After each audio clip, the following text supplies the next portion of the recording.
Folks, allow me to introduce Dr. Elizabeth Joy Schaefer. She's an occupational therapist and who has holistically supported kids and families worldwide since 2001. And she empowers the parents that have highly sensitive children with autism, ADHD, and other complex and special needs.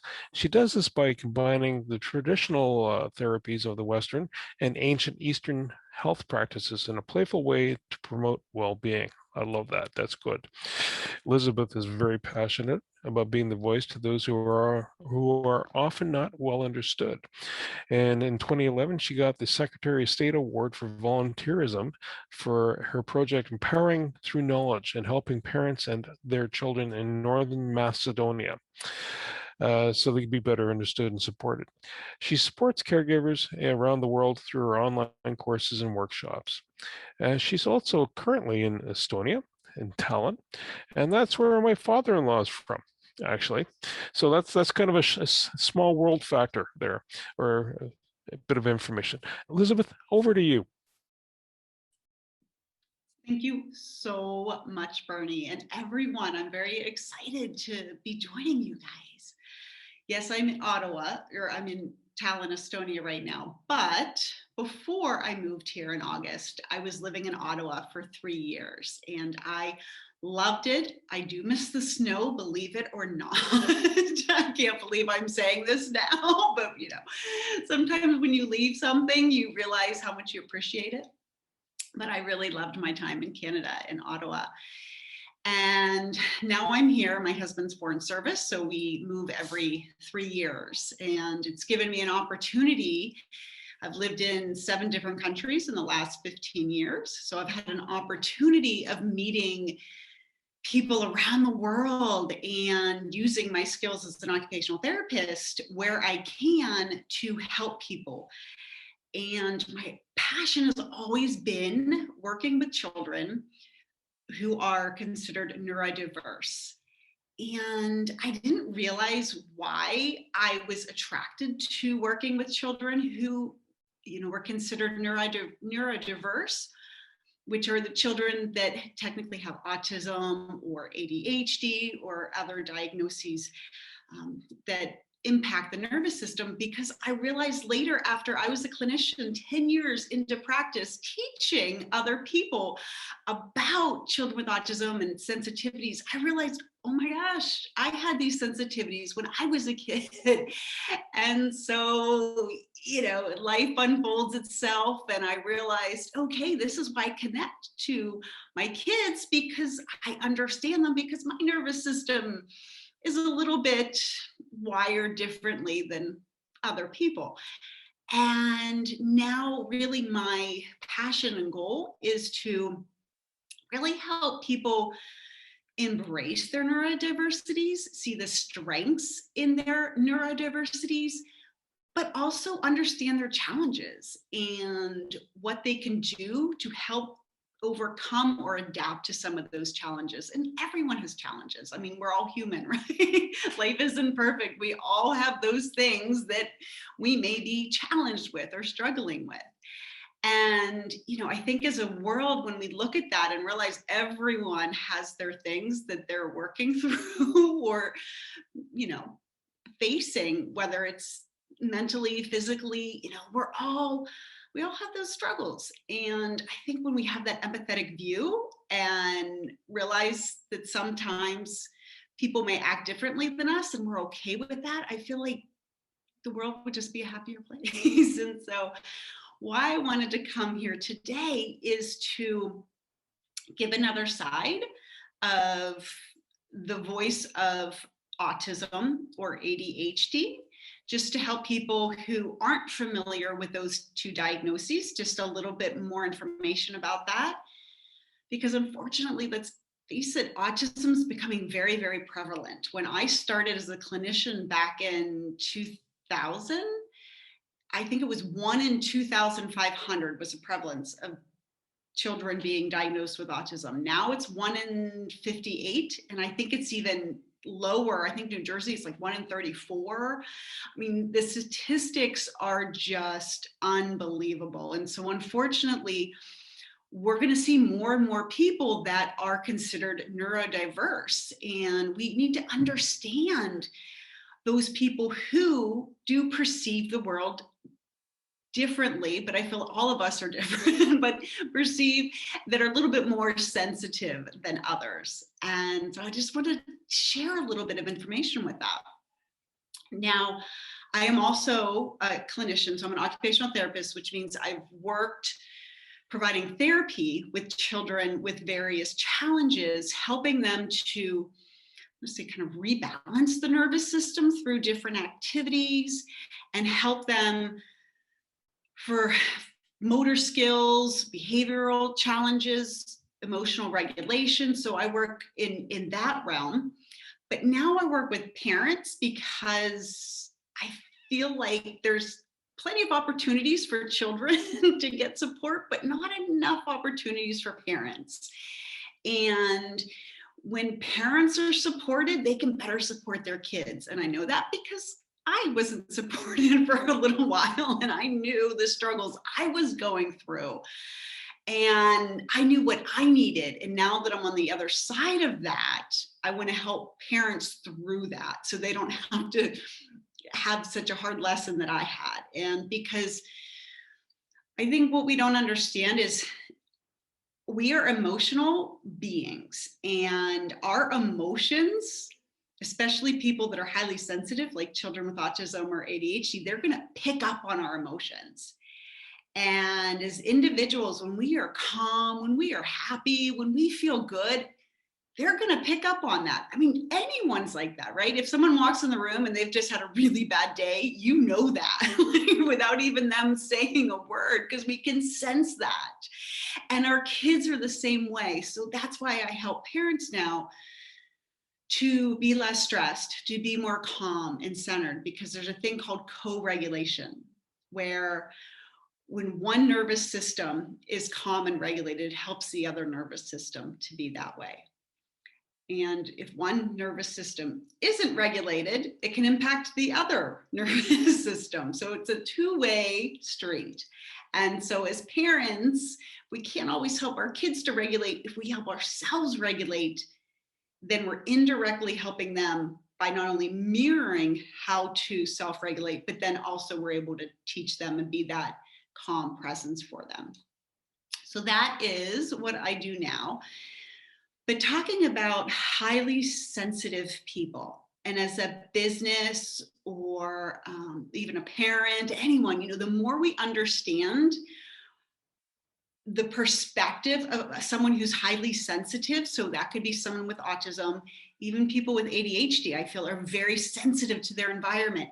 So a lot of times these children and adults can hear things more than other people. Their sense, auditory sense, is very heightened. There was actually a study that was done out of California that showed the decibels that the people within that study could hear for auditory that had a diagnosis of autism was the same as canines, as dogs, that sensitivity.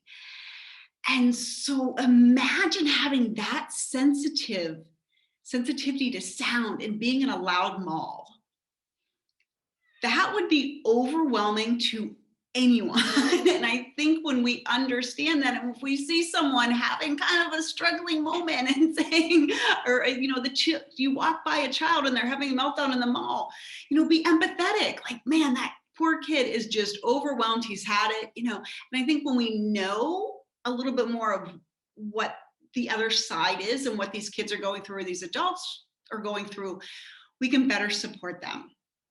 So knowing their sensitivities, and touch is another sensitivity. Some people are very sensitive to having others in their space or being touched, and where someone may be bumped and it doesn't bother them, a person with autism or someone that's very highly sensitive could be bumped and it could kind of disrupt them a little bit more than someone else who just sort of brushes it off. So I think certain things like this, it's good to know. Because sometimes people want to touch others as a sign of comfort, but some individuals that isn't very comforting. So I think we have to understand what is comforting for one person may not be comforting for another. So the sensory part is something that I have really been passionate about because I've had my own sensory issues. I was that child that hated having their hair brushed. I was always on the trampoline and the swing. Any type of movement I could get, I was there. And so that was my way of regulating my nervous system. That's what my nervous system needed. And a lot of us, we need that movement. All of us. I mean, that is a way, there's a reason why they say exercise helps to decrease stress and that movement. There is a reason. Neurologically, that helps our nervous system get that impact, get that sense of input to our joints to help our nervous system calm down. But I feel like in today's society, we're not moving. We're not doing some of the things that we typically used to do. We don't have time, we're running around, or we're in front of the computer a lot, and that impacts our overall health. So knowing some of these sensitivities that people with autism have, I think is so important, and just people in general. So we use appropriate tone of voice when we're speaking with someone. We come at it with a sense of calm and gentleness when we're speaking to people. The other piece that I feel is coming out now, and I feel is so important, is the awareness that people with autism want others to have. We are used to seeing the puzzle when we see that representing autism. And now there's a movement to switch from using the puzzle to using the infinity symbol, because there are many people within the autism community that see autism as a diverse, ever-evolving set of skills. And, I think I love that way of viewing it, because we need to shift how we're seeing people with autism, because unfortunately, if we're looking at the puzzle and we don't know how to figure them out, we're always trying to figure out how to solve the puzzle. We sometimes miss all of the wonderful things that are underlying that diagnosis. And I think that's important too, to that acceptance piece. Now, with acceptance comes knowledge, so understanding more. But as Margaret was talking about when she gave a story before we started about the mother who had gone to the Dead Sea to help heal her son and came back and said, I realized I was the one that needed healed.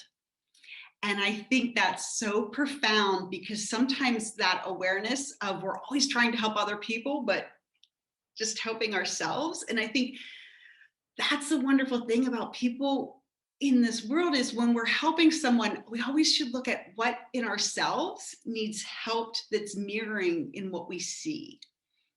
That's a hard dynamic, but it's when we look at it that way, it opens a world for us to grow. And I know I'm giving a very broad talk here, but there are so many levels of neurodiversity and autism that I focus on. And like Ray said, that mind, body, spirit. Well, one thing, I feel with people with autism or ADHD, I feel like they're in their mind a lot, very little in their body, which a lot of us can relate to, right? How much are we in our mind and how much are we actually checking in with our body during the day? But people with autism and ADHD tend to be more pronounced in their heads and in their surroundings. So they're very great with details. I will tell you, I do have I've never been diagnosed, but I did repeat kindergarten for doing puzzles every day in a different room. Today, what would I be diagnosed with? So parents, there is hope there, just because your kids may not fit into that kindergarten class and may not be making friends as easy as other kids, I've made friends all over the world now, and I have a doctorate. Like there is hope when your kids have that right environment to kind of grow from their challenges. And, you know, the skills that come with some of my challenges are I notice every single detail. So if I've been somewhere once, I can get there again. So living all over the world, I'm so grateful for having that skill because I can get anywhere now. My husband's always lost, but I'm never lost because I always remember where I'm going. So that's a strength. So let's see those things that we look at details because people with ADHD notice everything else. It can also be a strength when you harness and look at it as a strength.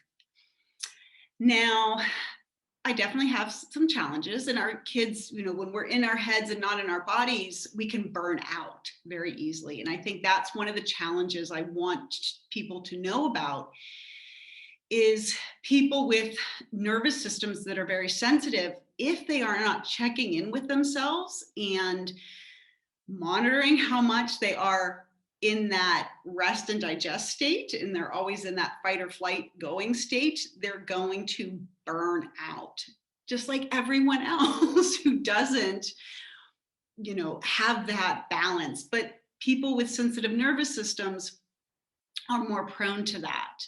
And so if you have a loved one who has autism or has ADHD or is considered highly sensitive, be aware that they can hit that burnout or fatigue, adrenal fatigue, a lot sooner and easier than others. And so we need more help from outside to say, stop, take a break, you know, take that walk in the woods, because we may not always realize that ourselves. And everyone needs, I think, someone else telling them when to stop and take a break. You know, we need that parent, and especially our sensitive kiddos. But I really wanted to open it up as well because I feel there's a lot of people here in this group that have a wealth of knowledge.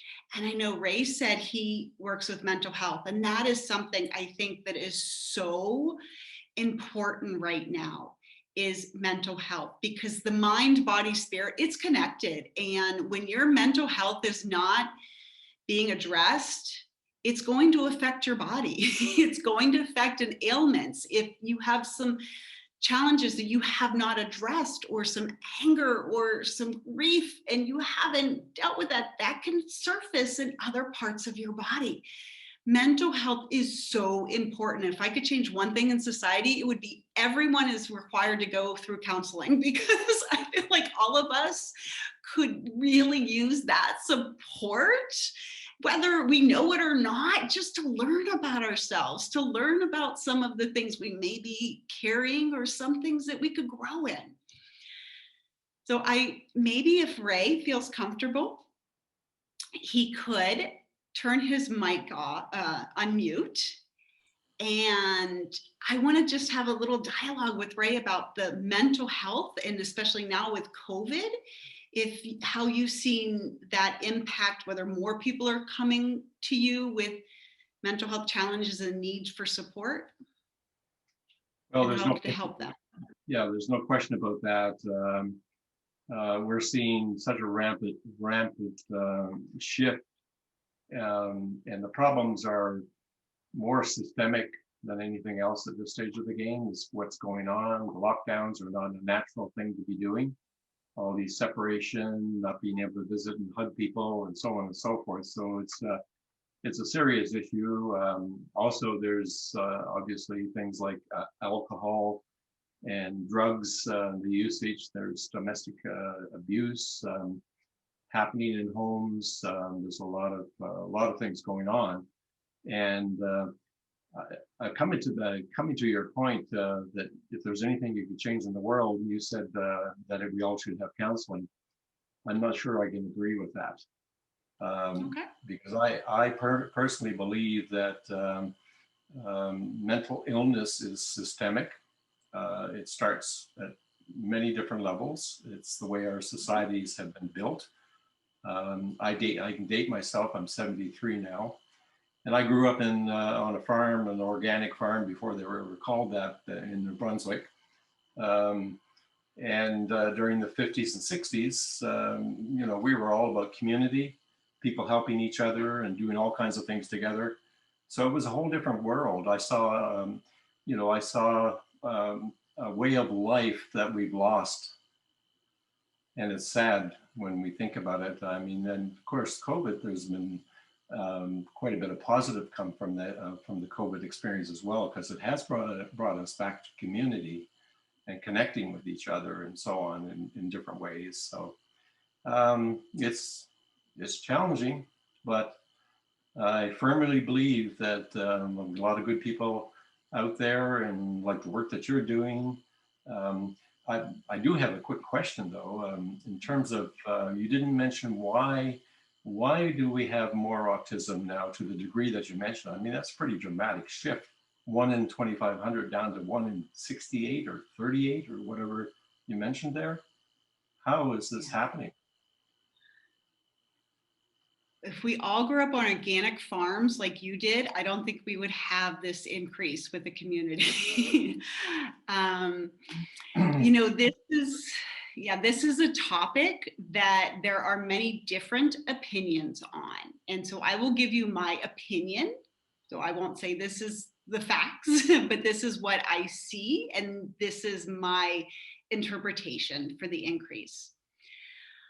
I see several factors. One, I do see that there's more toxins in our environment, in our foods, pesticides than there ever were. I mean, if you think about pesticides being introduced when autism is starting to increase in the 2000s, there is a correlation. And our bodies, the more our systems are having to detoxify, that can take a toll on the body. And so a lot of the neurotoxicities that are found, I think they did a study with placentas, with mothers, and they found, I don't want to say the exact number because I will probably have it wrong, but it was a huge amount of toxins found in the mother's placenta. And that just, I would assume that would impact to some degree children early on in development. So I think that's one factor. Another factor is our busy lifestyle. Kids, when I grew up in a neighborhood where all of the kids played outside together, all the parents were together, everyone had support. We didn't go in each other's house and the garage door came down and then everyone did their own thing. People connected, they grew, they learned from each other. And that connection is one thing that's lost, I think, a little bit with people with autism. So, I learned, like I said, I had some different characteristics when I was younger, but I learned how to overcome them from my environment. Well, if you're in an environment where you don't have as much support and connection with other people, it's much harder. It takes a village to raise a kid, right? And there's truth to that. The other thing is, I grew up in the late 70s and early 80s where we watched cartoons on Saturday and that was it. Otherwise, we were outside, we were playing in the dirt, we were running around, we were moving, we were at the playground. Kids aren't getting that same amount of opportunity to play, to move. And so the nervous system isn't developing as easily as it could with more of those opportunities, if that makes sense. So I think there's some compounding things, and I think stress. I think the stress in our society plays a high role between how much we're able to be present with our kids early on and be there in those hard moments when parents are stressed because they're working two jobs, when they're doing all of this trying to make ends meet, you know, unfortunately it's us as parents that suffer, but also our kids. And so I think, like I said, there's so many compounding things that I think are in that gamut. And I think kids are more sensitive now on a whole. I think they are more connected. So this may sound odd too. They're more connected to and sensitive now more than in past generations, which can present as autism if it's overwhelming and they're trying to protect themselves by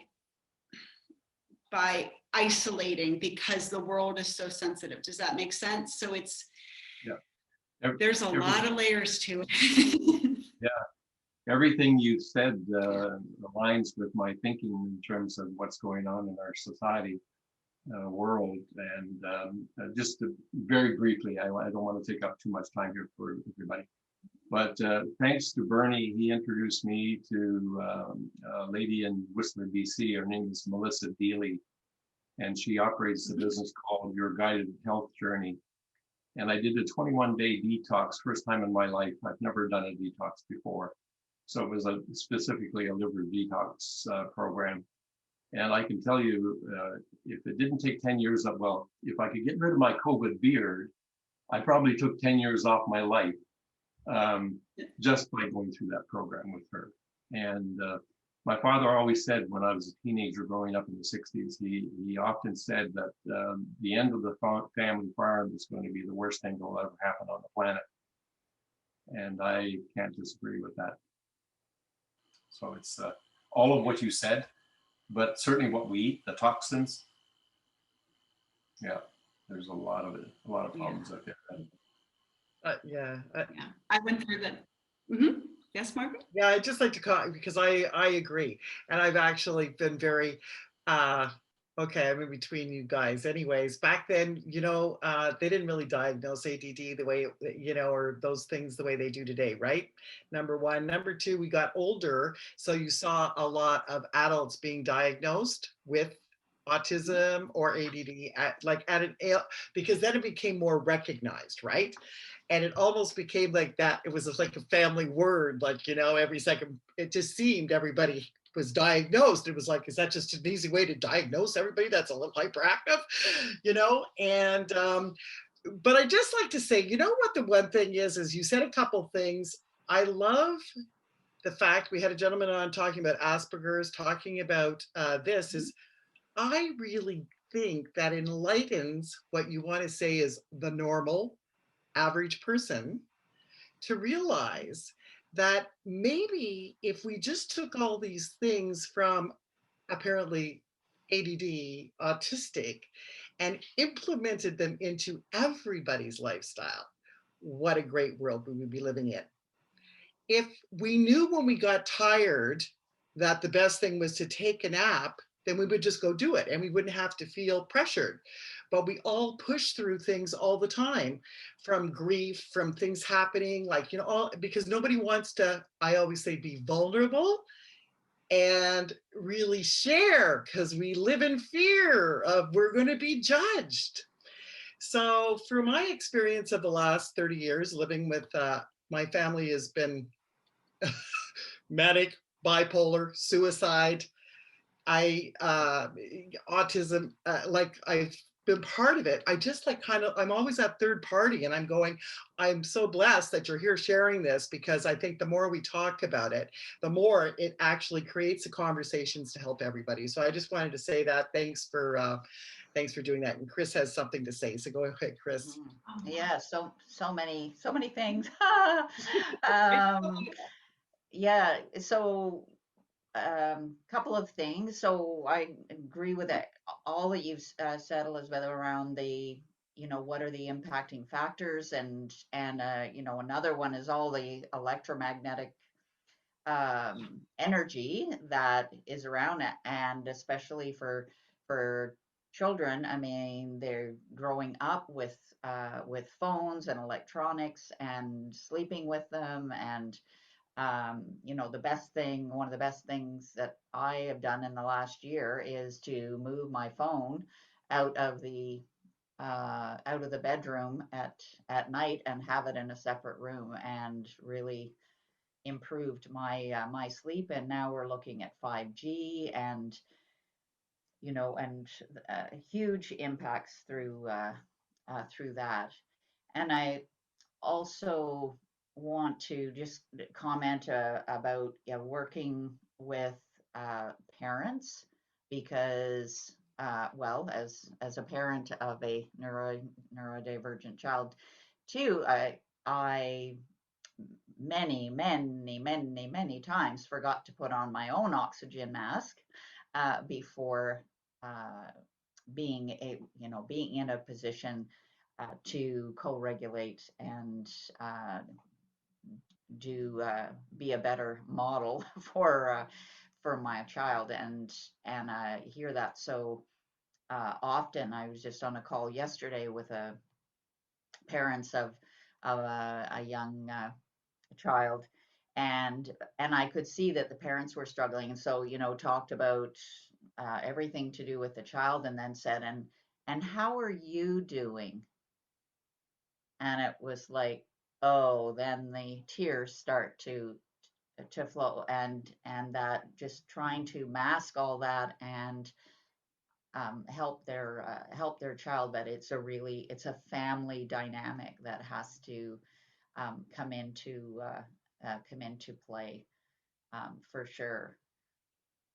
And I'll just say for myself too, I was certainly never diagnosed with anything, but the older I get, the more I realize that I probably have ADHD.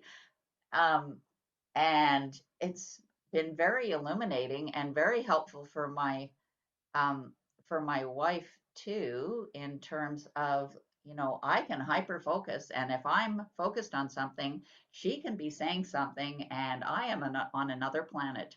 And for many years, it's been irritating to her go, well, I said that.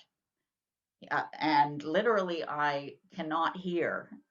My hearing goes off if I am focused on something. And so, now she knows that, okay, do I have your attention now?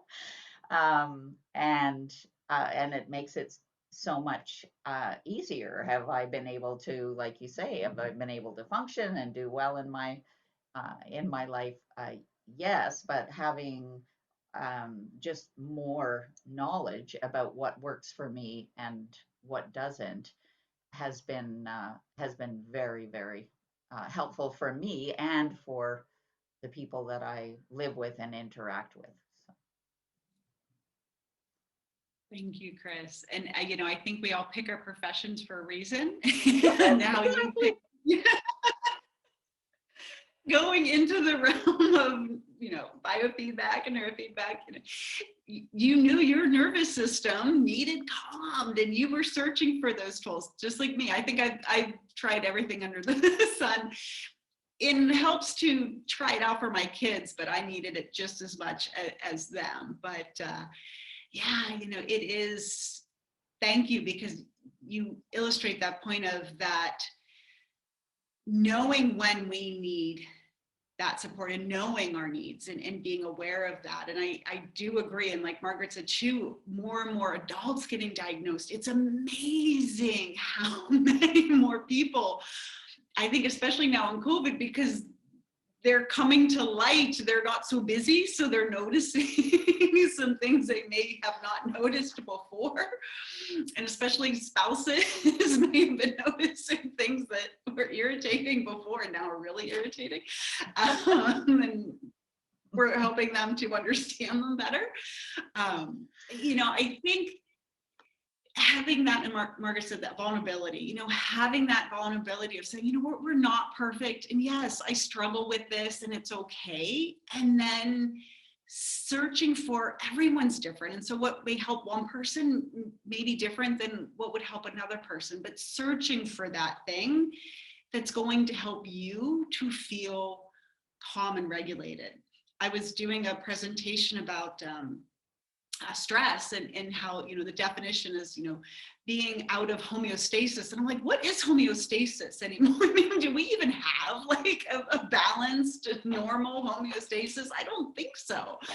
And so I'd love to see us get back to that. And like Ray said, coming back to that like connection with community. And Ray, I did that same 21-day detox with Melissa. That was hard. That was one of the hardest things, but I never thought so. I had such clarity, and it was amazing the energy I had when I was eating the right things for my body. And yeah, it was an eye-opener for me as well, just how much my body is impacted by what I put in it, which to me should be common sense. I mean, a car, we're going to put the higher premium gasoline, our car runs better, right? Our bodies, like, why do we think our bodies aren't the same? What we put in it, it's going to run differently. And so, yeah, thank you for bringing that in, Melissa. I think she's speaking actually next week. She is awesome, and she has such a wealth of information. Yeah. And, I think this dialogue is definitely something to continue, because I think the more people that are coming out and saying it's okay to have challenges, it's okay to have those struggles, it doesn't define you. It's just how some things you're dealing with in life. It doesn't have to define you. That's one thing I do find it's difficult for some parents that can get into that defined, being a mother of a child that's with autism. That can be a struggle. I think if parents, and especially moms, we focus in and we want to help our kids, and sometimes we can lose ourselves in the process of that journey.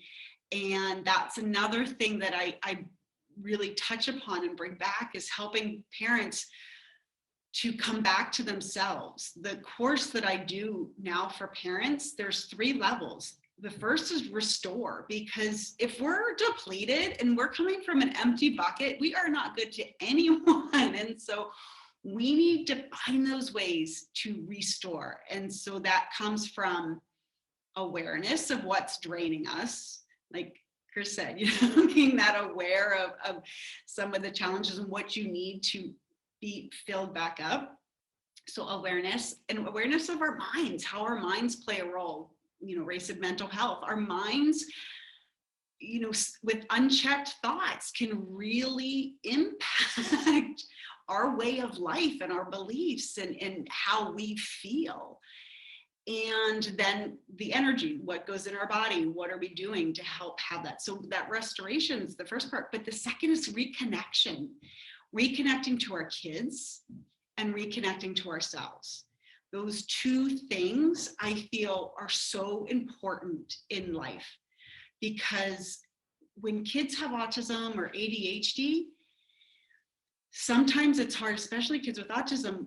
When you are connecting in one way, they may be connecting to you in a different way that you may not think they're connecting, but they are. That's a hard, it's a very hard loop. And when we understand that and we can connect to them on their level, and we can, it's amazing what opens up. And that was one of the best things I did for myself and my kids, is to find those ways I could get in there and connect in a way that they were comfortable with, and they were open, and me as well. And it was just amazing. I had to change my view of how connection should take place to meet their connection. So it takes that open-minded, but it can be done. And then connecting to myself.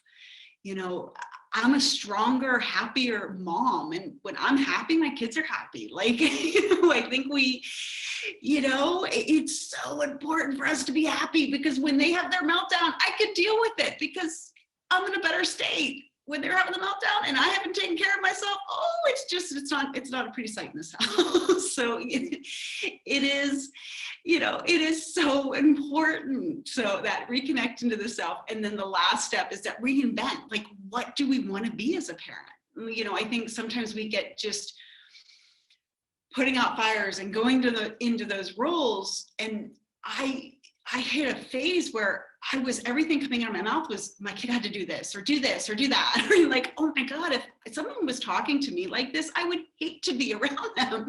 And I was reflecting on the parent I'd become. And I'm like, this is not the parent that I wanted to be. And so that last step is, how do we get back to that parent we envisioned for ourselves?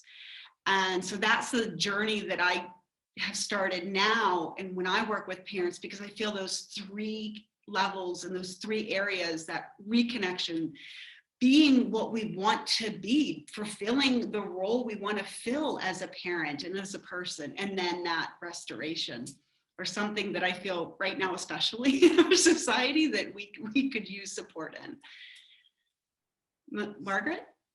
Elizabeth, I'm just going to ask, because we're at 10 to 2, the hour goes quickly. And so first of all, great. I just was wondering, now you're talking about workshops. So do you do workshops where you invite a lot of people in? Is it one-on-ones? What is your workshops about?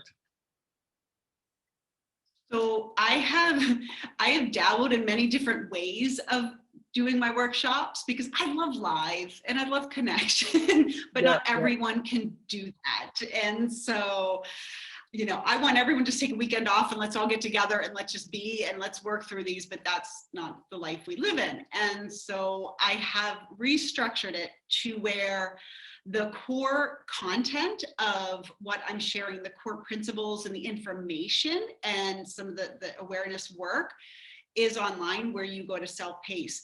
But it is a collaborative effort the whole way. And we have group meeting times, because, you know, information's out there. We all can get information, but getting that support and accountability to do it together with other people in the same situation is invaluable. And that's what people need. It's not so much more information. Yes, we need information. Knowledge is power.